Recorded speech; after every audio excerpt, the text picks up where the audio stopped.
Slowly and surely Tremass approached the stag that carried his belongings and placed his hand on its neck and gently scratched the canny beast.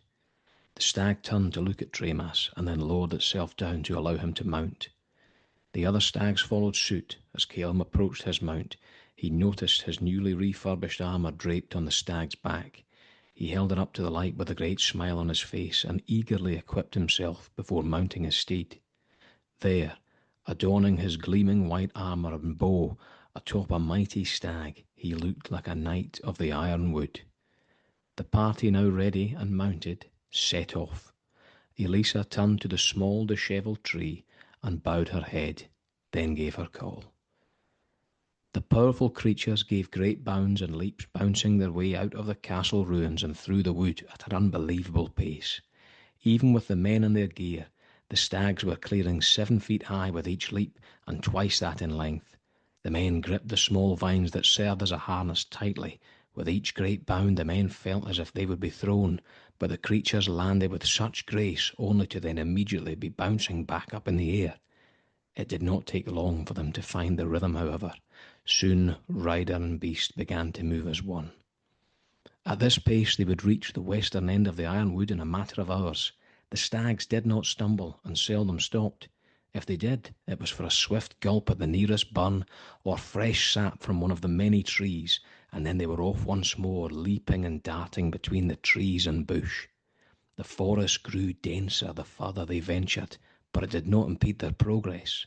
There was no set path to follow, but these noble creatures knew every root and bramble, making short work of this great silvery maze. The sun was well and truly up when Elisa called a halt at a small gully. Our companions will go no further. This marks the beginning of the western edge of the wood. If they venture past it, they will be out of our mother's sight. The magnificent beasts crouched down, and the party decanted their bundles. The deer turned to Elisa and bowed their heads. She in turn returned the gesture. The deer then took their leave, leaping off into the wood and out of sight. The company of 4 ventured out past the small gully heading west. The forest's silvery coat shimmered in the sunlight. The red and orange leaves cast beautiful rays of coloured light at their feet. The forest was alive with the buzzing of bees and the busy work of the birds. The further they ventured, the quieter it became, until all at once the noise had fallen away completely, taking the tree line with it.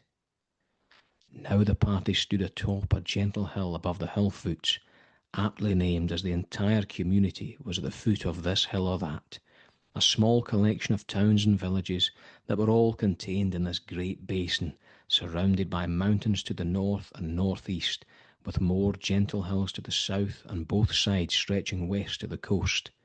It was here that the party halted. Tremass turned to Elisa and gave a generous bow. "Thank you, my lady.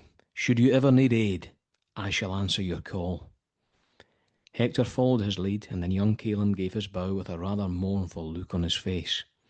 "Goodbye, my lady," he uttered, before turning to make his way down the gentle slope with his companions. Elisa lunged forward, grabbing Calum's shoulder, turning him and pressed her to his lips. Hector, who was now a good few feet down the hill, prodded Tremass in the back with his staff and gestured with his head backwards towards the young couple. Tremass turned to see the young archer finally silenced. He smiled and called out to the young couple, "Right, yous two, save it for after the war." The young pair were roused for their moment of bliss, Elisa looking rather bashful and flushed as she pushed Calum away softly. "You will always have a home here, Archer," she exclaimed as Calum stumbled clumsily backwards. "I'll come for you, my lady." "See that you do," she replied with a smile.